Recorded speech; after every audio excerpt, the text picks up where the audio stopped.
Hello, everyone. I'm Deann Jones, the Project Director for Strong Readers here in the state of Oklahoma.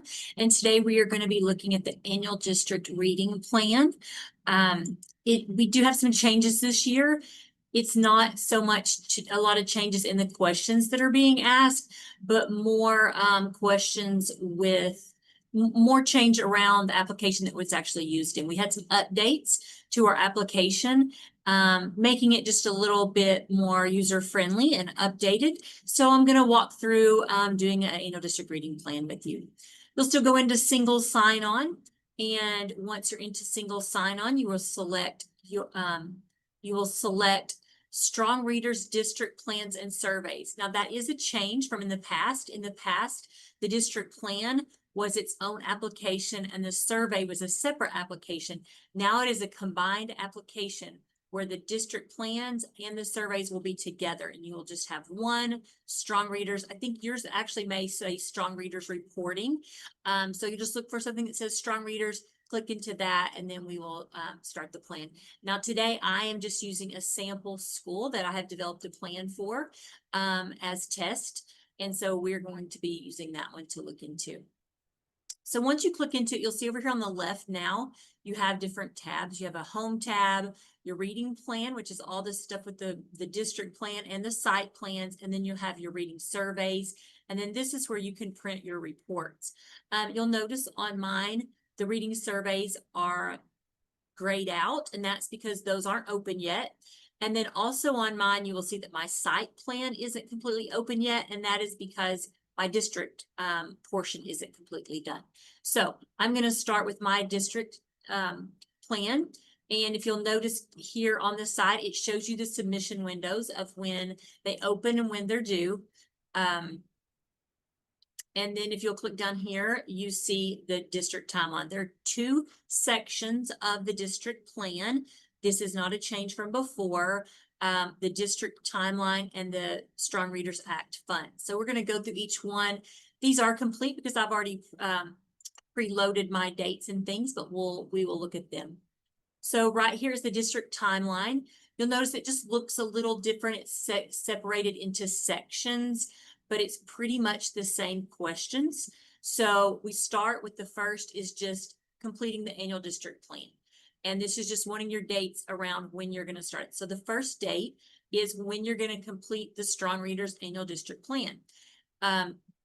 It would need to be before the due date, which is August 30th, and it opens August 1st. So it would have to be sometime between August 1st and August 30th.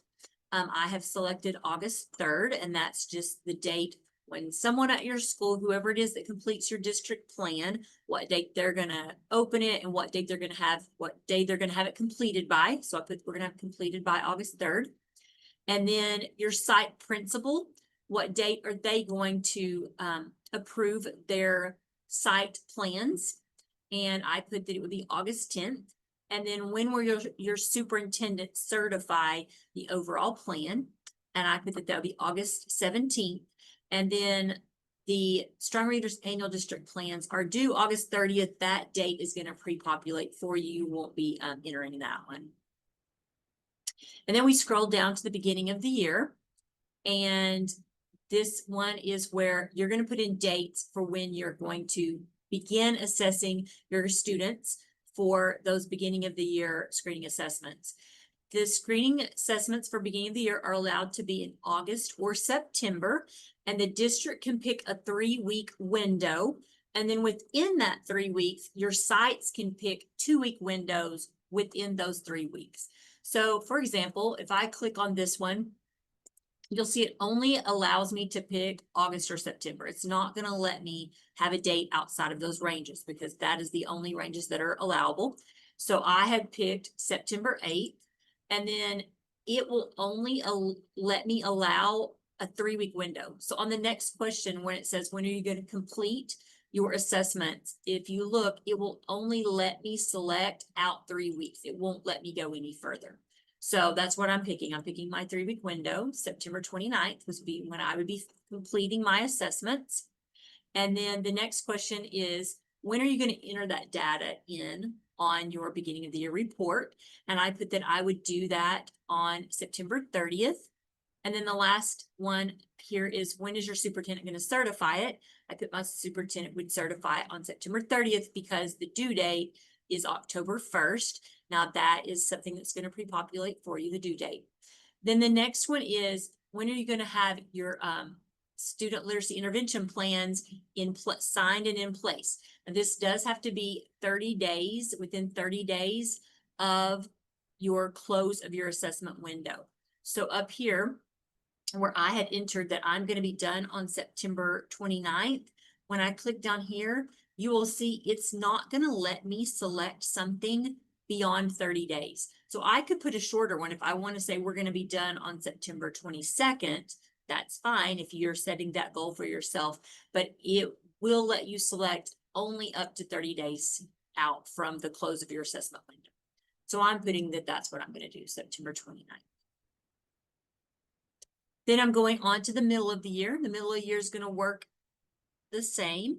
We have designated months. Your middle of the year assessments can be in December or January, and it's not going to let you select beyond those.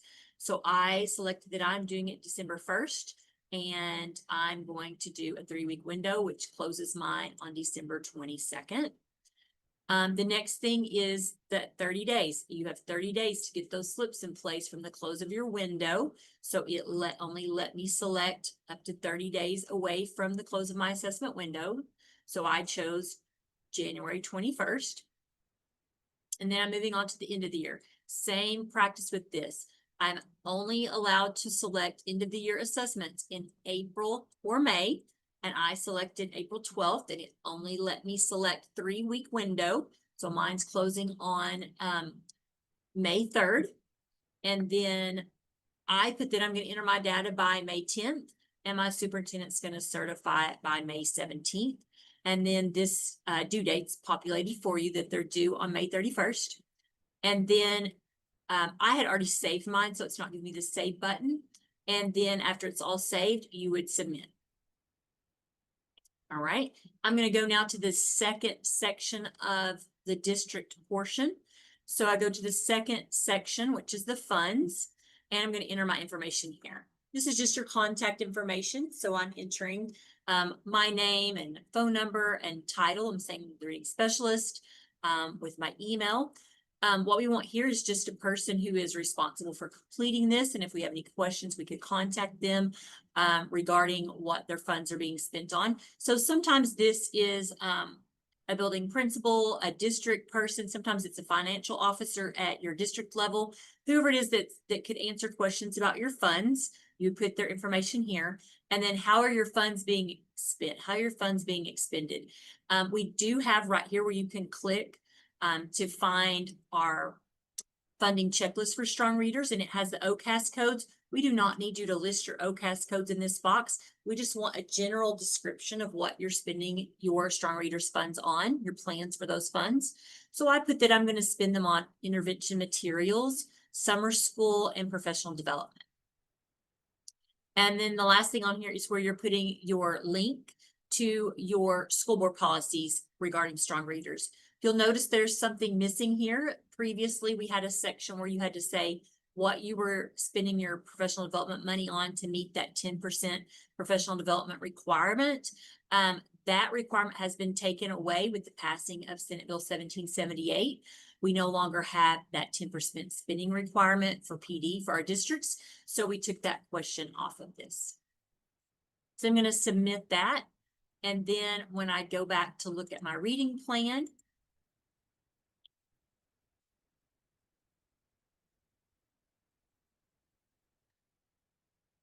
go back to home, and then I can see that these are complete now. So I see my district timeline is complete. I see that my funds are complete. And now when I scroll down here, I can select from the site list. So I'm going to go ahead and select. You can see that it's in draft mode because I have already been into it and put some information in. So I'm going to go ahead and select this.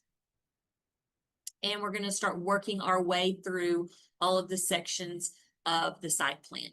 So you can see here, there's some of mine say not complete, and that is because I put in some information but didn't complete it all.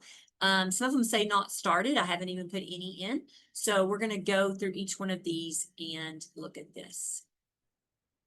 starting with the first one, which is the leadership team. And the first question is, how often does this meet? Here's some suggestions that you may have. If you don't use one of these exactly, there is an other box you can use, but I'm going to put that my team meets quarterly. And then I'm going to start entering team members. You can see that I have already listed an administrator, a reading specialist, a second grade teacher, and a kindergarten teacher. So there are required components. You are required to have an administrator, a grade level teacher from 2 different grade levels, and a parent. So you will see if I go right here and try to submit this, it's going to give me an error message that it's not going to accept my submission because I do not have a parent listed, because that is one of the required members of the team. So I'm going to go in right now and add a parent.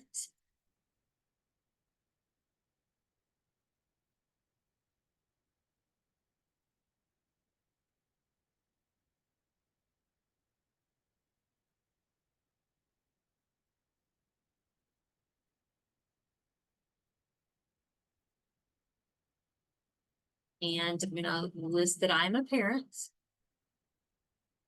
And then I'm going to save that new member. You will notice too that we have one person designated as the primary site contact. In this instance, I put that as the reading specialist. This could be any member of the team, probably not the parent, but any staff member. This could be an administrator, reading specialist, it could be grade level teacher.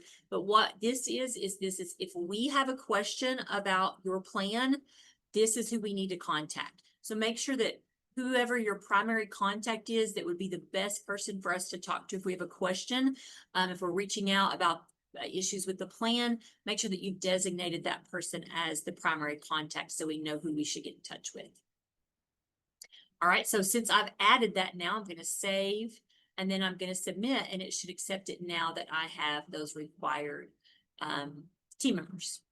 Okay, I'm going to go back to the next section now. So now I've completed the leadership team. I'm going to go to assessment plans and teams, plans and goals. So mine is still in draft status, but you can see that I have already completed most of it. This is new that now it is showing you.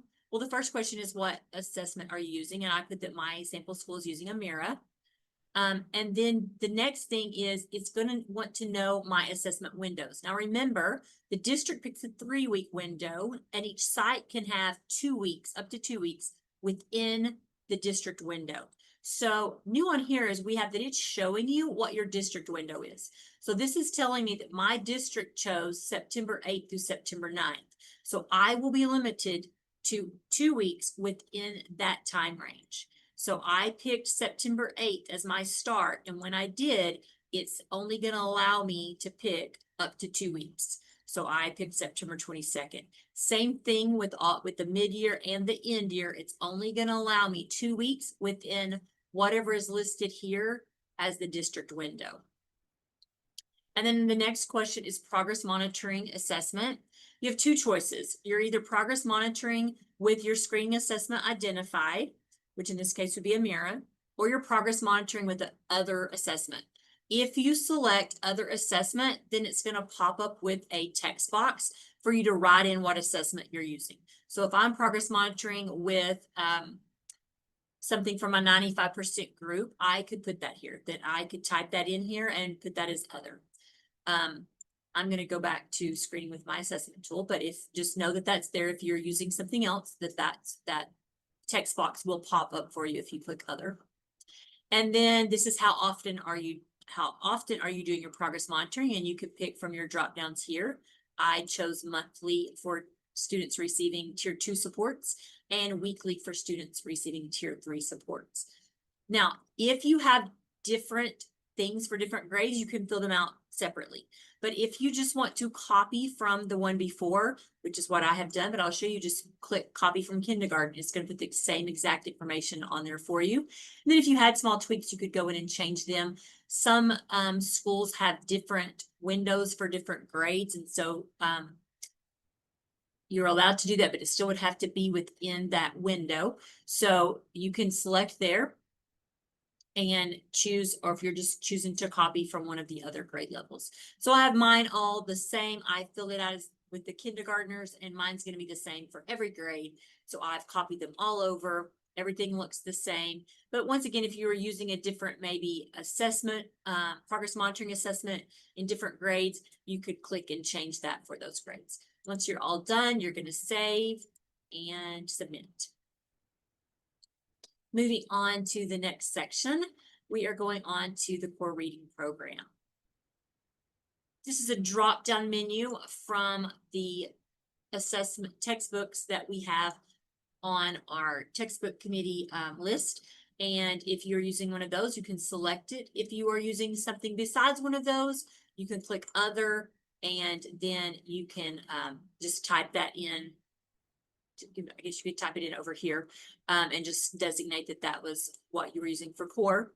So I'm going to go back and just put that I was using Wonders 2023. And then this is for supplemental. And I put in that my school is going to be using Heggerty phonemic awareness in every grade level, but whatever it is that you're using, if it's different in different grades, this is not required. So if you don't have supplemental resources, you can leave this section over here blank. And then you're going to save your information and submit. Moving on to the professional development section. You will notice this section's a little shorter since we don't have the 10% spending requirement any longer. So the only thing it's really going to have is just this one question. What professional development opportunities will your site offer for reading? And I put that my reading specialist is going to be doing some training with our staff on how to use their benchmark data to guide their instruction. And then I also put that we have kindergarten teachers going through navigating kindergarten training, and first grade teachers are doing first grade foundational training, both through the Payne Education Center. So I'm going to save and submit that. And then move to the time and personnel section. So there is one thing new on this, and this is this acknowledgement statement right here. And I'm going to start first with the first question, but what I wanted to say about this is if you don't have this checked, it's not going to let you save any of your data on this page. So for example, if I go and answer this and say that I have 10 teachers, staff working with my students, and then I go ahead and it's not even going to give me the save button. So if you're putting in some of these minutes, but maybe you don't know the answers to some other questions, normally you can save and come back later, but this one will not let you say that this is not checked because it's a required component of this page.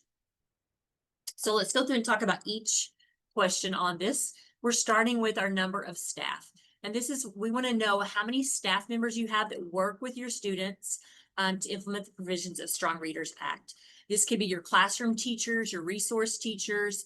It could be interventionist. It could be your reading specialist. So any type of support teachers, your paraprofessionals, if they're providing some of your interventions or instruction. We want it to only be staff members, though. We don't want you to count volunteers here. So if you maybe have some grandparents or other volunteers that come certain days of the week, please don't count those here. We want this to be people that are on staff and people that are working directly with your students. So not really counting your administrators here. We want people who are working directly with the students. So I'm going to leave that I have 10 and move on to the next question. This next question is new. So with the passing of Senate Bill 1778, there were some things put in where schools are supposed to be having either a reading specialist or someone with a micro-credential in literacy.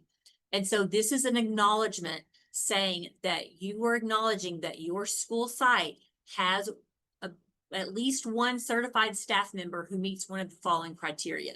And the criteria we're looking at is for someone who holds a reading specialist certification, or holds a certified academic language therapist account, or a certified academic language practitioner credential, or has earned a literacy micro-credential through one of the following: one of OEQA's early literacy academies that they offered this summer, or a letter state cohort, Lit COP, or Ames pathway. So if your school has someone who has one of these credentials or who has met at least one of these qualification criteria, you can click this box. If your school really doesn't have anyone who holds any of this certifications or micro credentials, please message me because we need to figure out a way to get someone on your staff certified through one of these or micro credentialed through one of these so that we're keeping you in full compliance. So if you don't, once again, if you don't have at least one person on staff in your building who has been credentialed with any of these micro credentials or holds one of these certifications, please reach out to me and let me know, and we can work on that and make sure that we're getting some training that you need for at least one of your certified staff members. And then we'll move on to the question about instructional time. So you're required to provide 90 minutes of instruction in core tier 1 instruction daily for your students. So it's going to ask you right here, what's your average daily time? So if you enter that you are doing 20 minutes of literacy instruction in kindergarten, you're probably going to get a call from us for rejection on your plan, because it is required in statute that you provide 90 minutes of instruction. It doesn't have to be uninterrupted. It can, be 45 minutes and we go to PE and we come back and do the other 45. That's acceptable, but it is required that you provide at least 90 minutes of on grade level instruction for every student K through 3rd grade. You can provide more. So if you put 100 minutes or 120 minutes, whatever it is that you do here, that's fine. That's great. But we need to see at least 90 minutes here. So I'm going to go ahead and enter 90 minutes for all my grade levels here. And then the next section is average daily time for additional instruction. Now, this is not a requirement. So if you put 0 here, that's acceptable. But what we want to know is if you're providing some additional outside of the 90 minutes where students are getting some further instruction on the level that they need on. Now, this is not your separate pooled interventions, because we'll ask about that later. So if you're talking about time that your students are going to tier 2 or tier 3 interventional support times, we're going to ask that later on in the intervention section. That's not what we're asking here. This would be something like walk to read or win time, what I need to know, those kind of things, whatever you call that at your school. If you have something like that, you might enter that here. So I'm going to say my kindergarten doesn't have anything like that, but my 1st graders do that for 30 minutes a day. My 2nd graders do it for 30 minutes a day, and my 3rd graders are doing this for 20 minutes a day. So I'm entering that. But once again, this isn't required, this additional instruction time. So if you have it, put the time there. If you don't have it, you're not required to. You can put 0 here. I'm going to save my information and go ahead and submit it. Now I'm moving to the next section, which is my parent communication. And this is where you're going to be saying what your deadline is for notifying your parents and getting those signatures on the slip. It does have to be within 30 days of the completion of your assessment windows. So here, this is just once again reminding me that I said I was going to be done with my assessments by September 29th. So it's only going to let me select a date within 30 days. So when I go here, it's only going to let me pick between September 29th and October 29th. So I'm just going to go ahead and put that I'm going to use those full 30 days. And then move on to the next question. The next question is about dyslexia screening. So you'll notice this range is longer. It would really give you up to November 13th because you have an additional 30 days to give that dyslexia screening. If you're using a screener with additional components, once you do the universal screening, then you have an extra 30 days to do the screening for the characteristics of dyslexia, and then you have another 15 days to tell the parents about it. But since I said I was using a Mira, that's all in one, right? It screens for the universal screening as well as screening for the characteristics of dyslexia, all in one screening. So I don't need additional days. I'm still going to put that mine's going to be done at the same time. I'm going to give them that information while we're filling out the slip. So I'm sticking with that October 29th date for mine. And then this would be your mid-year date. So I'm finishing my mid-year testing December 22nd. I have 30 days to get those slips in place. I'm putting January 21st as my timeline for that. And then I'm gonna save and submit that. And lastly, we are looking at the intervention section of the report. So when you scroll into the intervention outside the 90-minute block for tier 2 and tier 3, you will see where you can add new interventions. I have already went ahead and entered some interventions for us. So I put that for phonics and fluency, I was using 95% group phonics library. And I put that for tier 2 and tier 3. And you can see where I put the frequency and duration, who's providing the interventions, and what intervention groups it is for. And then I also entered some for PA for tier 2 and tier 3. And then lastly, for vocabulary and comprehension, I have put that I will be using Wonders intervention materials for tier 2. So I'm going to go ahead now and add an intervention for vocabulary and comprehension for tier 3 supports. So that way I can walk you through adding an intervention. When you go to click add new intervention, you're going to pick which focus it is on. And this time I'm going to put it's for vocabulary and comprehension.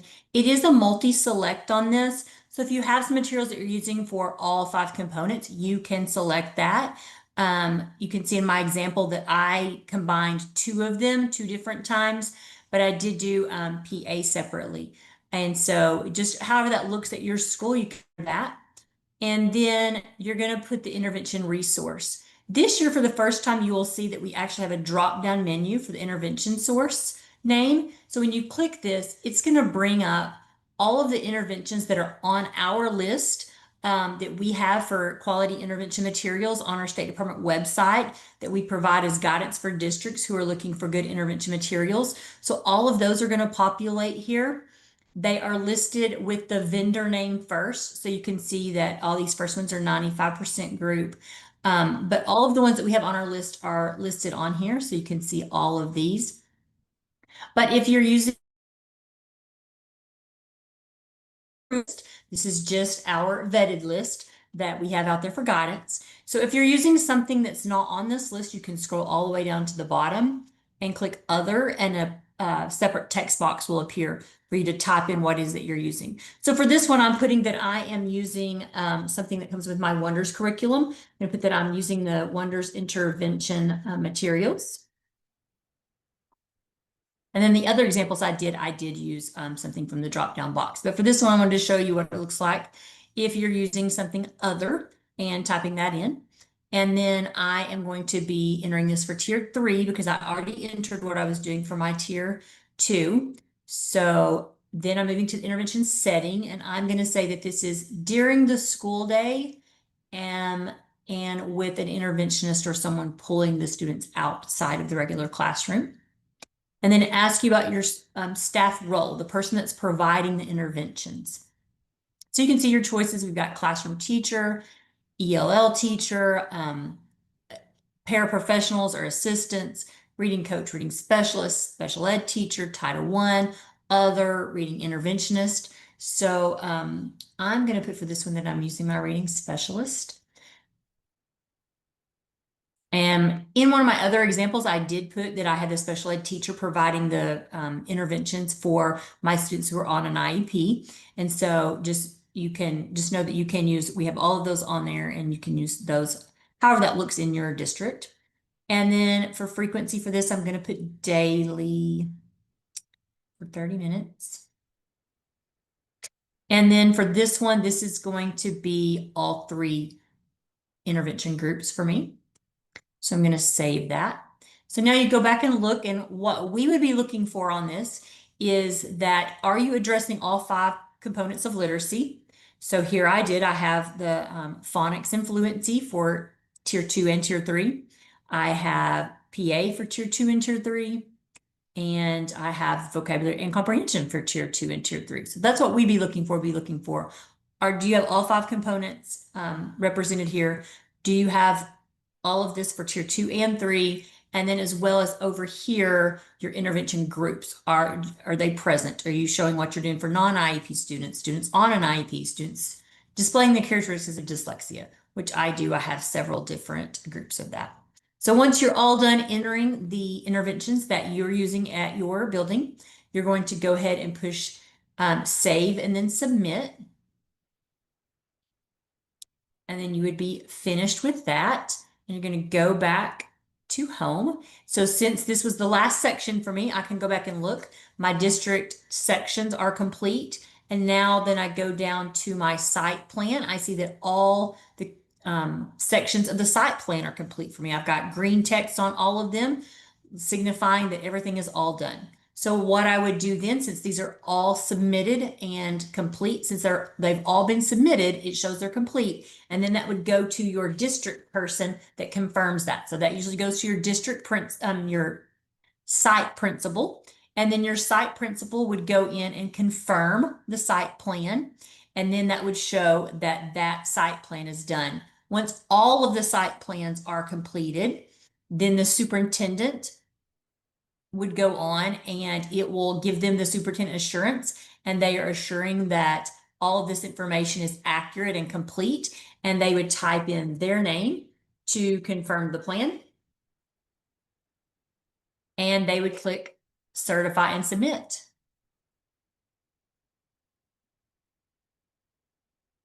Once that is done, it says your plan has successfully been certified and submitted to OSDE. It is locked and waiting review. So once the superintendent gets that green light, that means we have your plan and it is ready for us to review for approval. And you are complete with this plan for the year. So thank you for watching. If you have any questions or need any extra support, you can always email us or contact our office.